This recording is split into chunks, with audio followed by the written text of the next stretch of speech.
तो जो हम लोगों को जानकारी मिली है स्वास्थ्य को लेकर के, तो इसमें हम लोग क्या बोल सकते हैं, किसी का व्यक्तिगत फैसला है और स्वास्थ्य को लेकर के है, तो क्या राजनीति के मायने निकालें इसमें।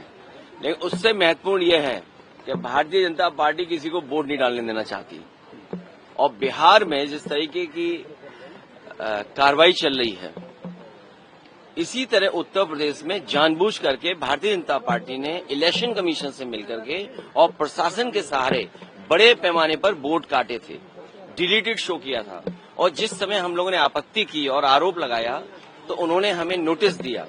नोटिस के जवाब में मैंने खुद समाजवादी पार्टी से सभी लोगों ने, कार्यकर्ताओं ने, नेताओं ने मिलकर के 18,000 जिन्होंने वोट डाले थे बाद में डिलीटेड कर दिया था उनका, और वो वहीं थे, जिंदा थे, लेकिन 18,000 का विद एफिडेविट इलेक्शन कमीशन को जानकारी दी, लेकिन किसी भी अधिकारी के खिलाफ कभी कोई कार्रवाई नहीं हुई है। और बूथ पर भारतीय जनता पार्टी के लोग पता नहीं कौन सी मशीन रखते हैं कि अगर आपको वोटर आईडी चाहिए जो आपका इलेक्शन कमीशन बनाता है वो 5 मिनट बना देते हैं, आधार कार्ड चाहिए जिसको वो 5 मिनट बना देते हैं।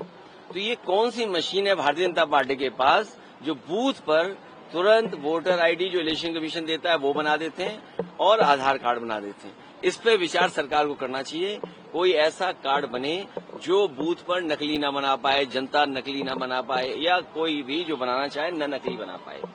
जी की रेजिग्नेशन की अगर हम बात करें, कल रात को वाइस प्रेसिडेंट ने रिजाइन कर दिया है। जो हम लोगों को जानकारी मिली है स्वास्थ्य को लेकर के है, और इतनी उम्र में स्वास्थ्य को लेकर के तो चिंता करनी चाहिए हम सब लोगों को भी। इतना जब उम्र हो जाती है तो कई बार स्वास्थ्य को लेकर के चिंता करनी चाहिए।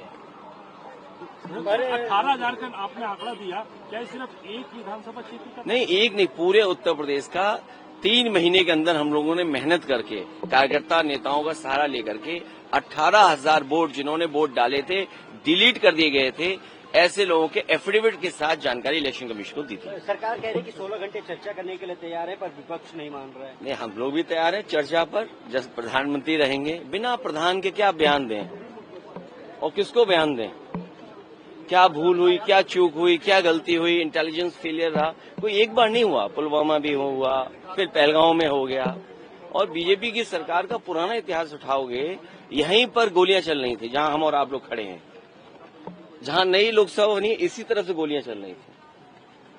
और कन्नौज की एक जो महिला इसमें थी, फोर्स में, पैरामिलिट्री फोर्स में, उसकी जान भी, वो शहीद भी हुई थी।